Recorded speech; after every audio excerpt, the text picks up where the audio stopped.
ಎಲ್ರಿಗೂ ನಮಸ್ಕಾರ ರೀ. ಇವತ್ತು ನಾನು ತುಂಬ ರುಚಿಯಾದಂತಹ ಸಿಂಪಲ್ಲಾಗಿ ಮಾಡುವಂತಹ ಚೌಳಿಕಾಯಿ ಪಲ್ಯವನ್ನು ತೋರಿಸ್ತಾ ಇದ್ದೀನಿ ರೀ.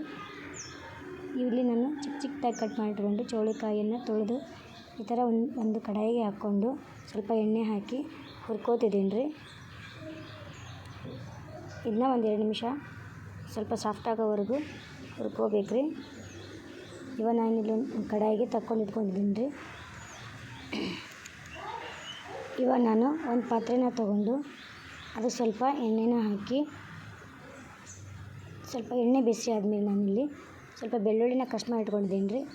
ಅದನ್ನು ಸ್ವಲ್ಪ ಇಲ್ಲಿ ಹಾಕ್ತೀನಿ ರೀ. ಬೆಳ್ಳುಳ್ಳಿನ ಹಾಕಿದ್ರೆ ಚೆನ್ನಾಗಿರುತ್ತೆ ರೀ. ಇವಾಗ ಬೆಳ್ಳುಳ್ಳಿ ನೆಕ್ಸ್ಟ್ ನಾನು ಆನಿಯನನ್ನು ಅಂದರೆ ಈರುಳ್ಳಿನ ಚಿಕ್ಕ ಕಟ್ ಮಾಡಿ ಇಟ್ಕೊಂಡಿದ್ದೀನಿ ರೀ. ಅದನ್ನ ಹಾಕ್ತಿದ್ದೀನಿ ರೀ.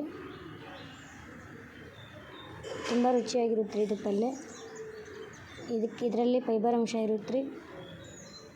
ಇಲ್ಲಿ ಸ್ವಲ್ಪ ಟೊಮೆಟೊ ಹಣ್ಣನ್ನು ಹಾಕ್ತಿದ್ದೀನಿ ರೀ. ನಾನು ಸ್ವಲ್ಪ ಮಿಕ್ಸ್ ಕೊಡ್ತಿದ್ದೀನಿ ರೀ. ಇಲ್ಲಿ ನಾನಿವಾಗ ಸ್ವಲ್ಪ ಚಿಲ್ಲಿ ಪೌಡ್ರ್ ಹಾಕ್ತಿದ್ದೀನಿ ರೀ. ನಿಮಗೆ ಹಸಿ ಖಾರನಾದರೂ ಹಾಕ್ಬೋದು ರೀ. ಸ್ವಲ್ಪ ಅರಿಶಿನ ಪುಡಿನ ಹಾಕ್ತಿದ್ದೀನಿ ರೀ. ಇವಾಗ ನಾನಿಲ್ಲಿ ಮಿಕ್ಸ್ ಕೊಡ್ತಿದ್ದೀನಿ ರೀ.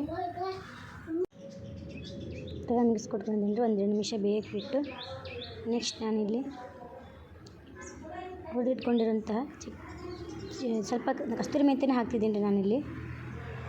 ಆಮೇಲೆ ಸ್ವಲ್ಪ ಮಿಕ್ಸ್ ಕೊಡ್ತಿದ್ದೀನಿ ರೀ. ನಾನಿವಾಗ ಹುರಿದಿಟ್ಕೊಂಡಿರೋಂಥ ಚೌಳಿಕಾಯನ್ನು ಈ ಥರ ಹಾಕಿ ಅದಕ್ಕೆ ಸ್ವಲ್ಪ ಬೆಲ್ಲನ ಹಾಕ್ತಿದ್ದೀನಿ ರೀ, ಬೆಲ್ಲದ ಪುಡಿನ. ಇವಾಗ ನಾನು ಸ್ವಲ್ಪ ಉಪ್ಪನ್ನು ಹಾಕಿ ಮಿಕ್ಸ್ ಕೊಟ್ಕೊತಿದ್ದೀನಿ ರೀ. ಇಲ್ಲಿ ನಾನು ಸ್ವಲ್ಪ ಕಾಯಿ ತುರಿನ ಹಾಕ್ತಿದ್ದೀನಿ ರೀ. ಚೆನ್ನಾಗಿರುತ್ತೆ ರೀ ಕಾಯಿ ತುರಿ ಹಾಕಿದರೆ. ಈಗ ಮತ್ತೆ ಮಿಕ್ಸ್ ಕೊಟ್ಕೊತಿದ್ದೀನಿ ರೀ. ಇವಾಗ ನಾನು ಸ್ವಲ್ಪ ಇಲ್ಲಿ ಹಿಂಗನ್ನು ಹಾಕ್ತಿದ್ದೀನಿ ರೀ. ಇದು ಆಪ್ಷನಲ್ಲು, ನೀವು ಬೇಕಂದರೆ ಹಾಕ್ಬೋದು. ಸ್ವಲ್ಪ ನಾನಿಲ್ಲಿ ಗುರಳ್ ಪುಡಿ ಅಂದರೆ ಹುಚ್ಚಳ ಪುಡಿ ಅಂತಲೇ ಕರಿತಾರೆ ರೀ, ಅದನ್ನು ಹಾಕಿ ಈ ಥರ ಮಿಕ್ಸ್ ಕೊಟ್ಕೊತಿದ್ದೀನಿ ರೀ. ಸ್ವಲ್ಪ ನೀರನ್ನು ಹಾಕ್ತೀನಿ ರೀ. ನೀವು ನೋಡಿ ಹಾಕ್ಕೊಳ್ರಿ, ಬೇಯೋಕ್ಕೆ ಬೇಕಲ್ಲ, ಅದು ಚೆನ್ನಾಗಿ ಬೇಯಬೇಕು. ಅದಕ್ಕೋಸ್ಕರ ನಾನು ನೀರನ್ನು ಹಾಕ್ತಿದ್ದೀನಿ ರೀ. ಇವಾಗ ಸ್ವಲ್ಪ ಮಿಕ್ಸ್ ಕೊಟ್ಕೊತಿದ್ದೀನಿ ರೀ. 1-2 ನಿಮಿಷ ಇದನ್ನು ಸ್ವಲ್ಪ ಎಷ್ಟು ಬೇಕು ಅಷ್ಟು ನೀರು ಹಾಕ್ಕೊಂಡು ಬೇಯೋಕ್ಕೆ ಬಿಟ್ಟಿಬೇಕು ರೀ. ಮಿಕ್ಸ್ ಕೊಟ್ಕೊಂಡು ನಾನಿಲ್ಲಿ ಮಿಕ್ಸ್ ಕೊಟ್ಕೊಂಡಿದ್ದೀನಿ. ಇವಾಗ ನಾನಿಲ್ಲಿ ಬೇಯಕ್ಕೆ ಬಿಡ್ತಿದ್ದೀನಿ ರೀ. ಇವಾಗ ಸ್ವಲ್ಪ ನಾನಿಲ್ಲಿ ಮನೆಯಲ್ಲೇ ಮಾಡಿಟ್ಕೊಂಡಿರೋಂಥ ಮಸಾಲೆ ಹಾಕ್ತಿದ್ದೀನಿ ರೀ. ಮಸಾಲೆ ಪುಡಿಯನ್ನು ನೀವು ಯಾವುದಾದ್ರೂ ಹಾಕ್ಬೋದು ರೀ, ಚೆನ್ನಾಗಿರುತ್ತೆ ರೀ ಹಾಕಿದರೆ. ಇವಾಗ ನಾನಿಲ್ಲಿ ಬೇಯಕ್ಕೆ ಬಿಡ್ತಿದ್ದೀನಿ ರೀ. ಸ್ವಲ್ಪ ನೋಡ್ತಿರ್ಬೇಕು ರೀ ಅದು ಬೆಂದಿದ್ದೇನೆ ಇಲ್ವಾ ಅಂತ. ಸ್ವಲ್ಪ ನಾನಿಲ್ಲಿ ಕರಿಬೇವಿನ ಕೂಡ ಹಾಕ್ತಿದ್ದೀನಿ ರೀ. ಮತ್ತೆ ಮಿಕ್ಸ್ ಕೊಟ್ಕೊತಿದ್ದೀನಿ ರೀ. ನೀವು ಕೊತ್ತಂಬರಿನ ಹಾಕ್ಬೋದು ರೀ, ನಾನಿಲ್ಲಿ ಹಾಕಿಲ್ಲ. ಇಲ್ಲಿ ಸ್ವಲ್ಪ ನಿಂಬೆ ರಸವನ್ನು ಹಾಕ್ತಿದ್ದೀನಿ ರೀ, ಚೆನ್ನಾಗಿರುತ್ತೆ ಅಂತ. ನಿಂಬೆ ರಸನ ಹಾಕಿ ಸ್ವಲ್ಪ ಮತ್ತೆ ಮಿಕ್ಸ್ ಕೊಟ್ಕೊತಿದ್ದೀನಿ ರೀ ನಾನಿಲ್ಲಿ.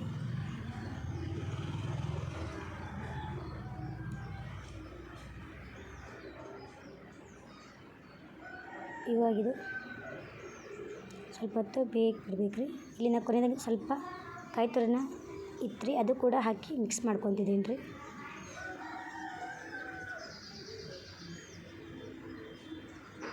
ಇವಾಗ ನೋಡಿರಿ ಈ ಥರ ಬಂದಿದೆ. ನೀವು ಮಾಡಿ ನೋಡಿ, ತುಂಬ ಚೆನ್ನಾಗಿರುತ್ತೆ. ದಯವಿಟ್ಟು ಲೈಕ್ ಮಾಡಿ, ಸಬ್ಸ್ಕ್ರೈಬ್ ಮಾಡಿ, ಎಲ್ರಿಗೂ ಶೇರ್ ಮಾಡಿ. ನೀವು ಮಾಡಿ ನೋಡಿ, ತುಂಬ ರುಚಿಯಾಗಿರುತ್ತೆ. ಹೇಗೆ ಬಂತು ಅಂತ ಕಮೆಂಟ್ ಮಾಡಿ. ಧನ್ಯವಾದಗಳು.